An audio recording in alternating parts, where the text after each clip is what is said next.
Alors aujourd'hui nous sommes le 21 décembre. Je vais me lancer pour la première fois dans la confection d'un foie gras mi-cuit en terrine et en bocal. Donc j'ai deux foie gras, je vais commencer avec le premier que je vais faire en terrine et le deuxième en bocal. Je ne sais pas encore, j'improviserai si je change l'assaisonnement entre les deux ou pas. Voilà. Pour l'instant, on va commencer par dénerver le foie gras. Alors, pour dénerver un foie gras, le foie gras est composé de 2 lobes. Voilà. Et comme vous pouvez constater, ici, vous avez les nerfs qu'on va essayer de retirer de manière à ce que ce soit meilleur et plus joli.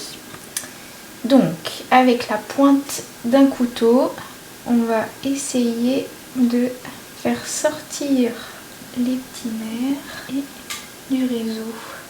Donc, l'idée, c'est de suivre le réseau en partant du centre et en commençant par un lobe et ensuite le deuxième lobe. Donc ici vous avez la première partie du nerf que vous pouvez détacher légèrement et doucement avec le couteau et après il suffit de le suivre. C'est pas grave si ça fait de la charpie, ça se reconstruit assez facilement. Toujours avec la pointe du couteau, soulever, accompagner, gratter. Éventuellement avec les doigts aussi. Prenez votre temps, voilà. Ne stressez pas, respirez. Et tout se passe bien. Donc là on voit très bien le réseau sanguin du foie. Avec la partie centrale qui permettait de passer d'un lobe à l'autre. Et on voit que celui-ci passe dans le premier lobe et celui-ci dans le deuxième, que j'ai partiellement dénervé ici, retiré ici, et qu'on va continuer pour retirer les petits morceaux de foie qui vont être utilisés dans la terrine ensuite.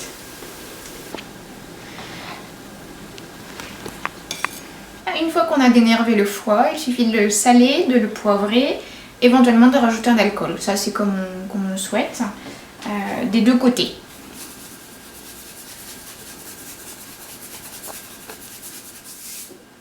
D'après ce qu'on dit, c'est salé et poivré comme un steak. Après, vous pouvez aussi rajouter des épices si vous le souhaitez. Comme on est dans la région de la Gironde, qui est pas très loin du Pays Basque, je vais rajouter un petit peu de piment d'Espelette. Que sur juste une pincée sur l'ensemble, je ne remettrai pas sur la deuxième face. Ensuite, on retourne les morceaux.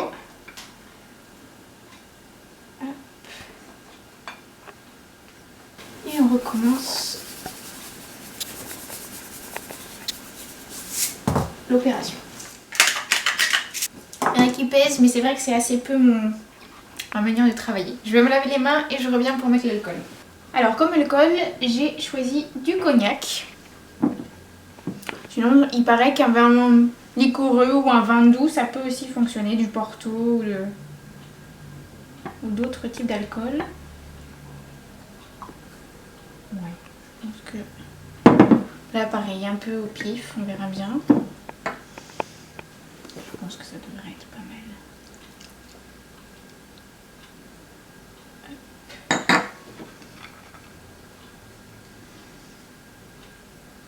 Je pense que j'en ai mis une bonne dose. Voilà. Et maintenant, je vais le mettre dans la terrine, bien pressé, et ensuite j'enfournerai.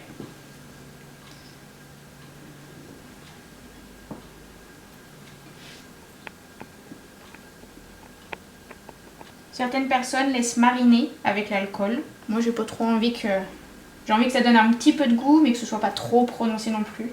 Et vu la quantité que j'ai mise, l'idée c'est d'essayer d'éviter qu'il y ait trop de trous de manière à ce que la graisse ne marbre pas la terrine. Donc vous pressez bien. En théorie quand on a des lobes qui sont bien dénervés, c'est-à-dire un petit peu moins charpis que ce que j'ai fait, on peut les mettre directement et ça fait plus joli. Alors maintenant je vais lancer Chauffage de mon bain-marie, je vais faire bouillir de l'eau puisque pour cuire une terrine de foie gras, il faut que l'eau soit déjà bouillante avant d'enfourner. Et mon four, je vais le préchauffer en même temps à 120 degrés. En attendant, je vais me laver les mains. Quand on fait du foie gras, en fait, on se lave très régulièrement les mains. Je sais pas, entre 5 et 10 fois, c'est pas problématique du tout. Pour cuire au bain-marie, ma terrine, je la mets dans ce plat en terre, de manière à ce que l'eau affleure jusqu'au niveau du foie gras, c'est-à-dire jusqu'ici. Donc, juste à peu près à cette rainure ici. De manière à ce que ça cuise de manière homogène. L'eau bout, donc je la verse. Comme ça, l'intégralité du foie gras est enveloppée d'eau et va cuire de manière uniforme. Mon four est à température.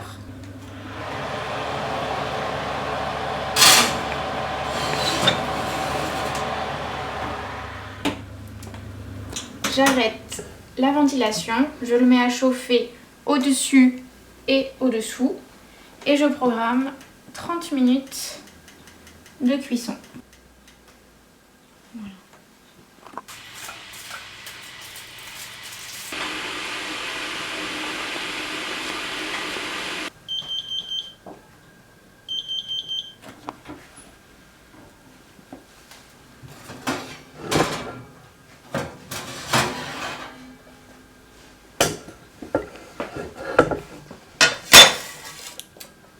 Alors, hop, je le sors pour arrêter la cuisson. Hop. Et je vais changer de récipient pour mettre de l'eau froide de manière à bien stopper toute la cuisson.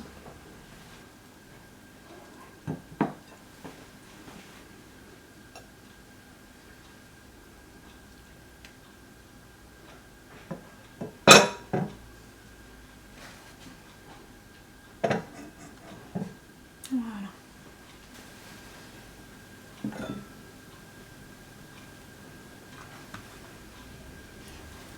Ça sent très bon. Donc l'idée c'est de faire en sorte que la graisse se solidifie pour pouvoir l'enlever si on le souhaite, ou la laisser de manière à maintenir une meilleure conservation parce que comme ça le foie gras ne s'oxygénera pas, donc ne rancira pas. Alors comme pour la terrine, on peut faire du foie gras dans différents types de pots. Donc là je n'avais plus de terrine, donc j'ai fait ça dans un pot à confiture et là dans une ancienne conserve en verre. Voilà, avec un couvercle bien fileté pour les cuire sans couvercle et après cuisson on les refermera bien de manière à ce que ça se conserve au frigo pendant on va dire 10 bonnes journées. Comme il faut couvrir les pots, on met un petit peu d'aluminium de manière à ce que l'eau du bain-marie ne rentre pas dans la terrine de foie gras. Une fois qu'on a mis dans le bain d'eau froide, on va presser avec un poids de manière à ce que le gras sorte du pot jusqu'à temps que ce soit refroidi. Et ensuite on reprélèvera la graisse qui se sera solidifiée, on la refera fondre pour créer un film qu'on repositionnera sur la terrine de manière à créer un film protecteur pour empêcher l'oxydation du foie gras et l'aider à mieux se conserver. Donc pour moi, n'ayant pas de poids, ça va être 2 petites boîtes de conserve que je mets dans un sachet de congélation de manière à ne pas les salir, l'une sur l'autre. Et on presse, voilà. Donc vous voyez le gras déjà qui sort. Et une fois qu'il sera solidifié, grâce à l'eau, ce sera plus facile de le récupérer.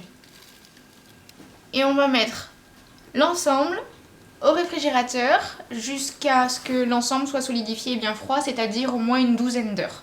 Donc on verra là comment ça s'est passé demain. Bon, mais découvrons après une nuit au froid.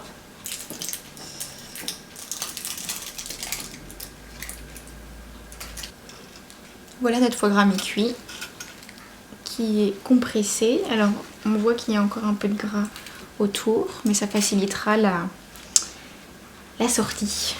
Là on va récupérer la graisse qui est ici est dans le récipient, la faire fondre et c'est ici qu'on mettra le film protecteur de manière à limiter l'oxydation. Et ensuite on fermera, on mettra au frais et on dégustera d'ici 3-4 jours. Alors je vais refaire le niveau de manière à ce que ce soit bien plat et homogène.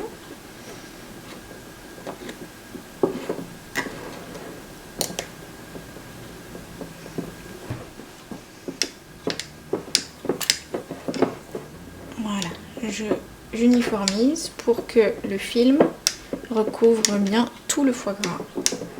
Même si ça ne fait pas très envie, on va récupérer la graisse que l'on va mettre dans une casserole pour la faire fondre doucement. Et c'est cette graisse-là qui ira faire le film dessus notre terrine de foie gras. Voilà ce que ça donne.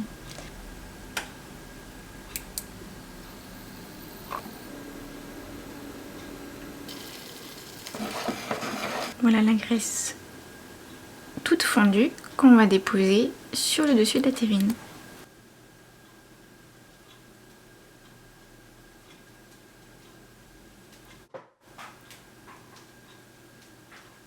Alors je vais nettoyer le bord du pot avant de le fermer, de le stocker au frais et de le déguster d'ici 3-4 jours.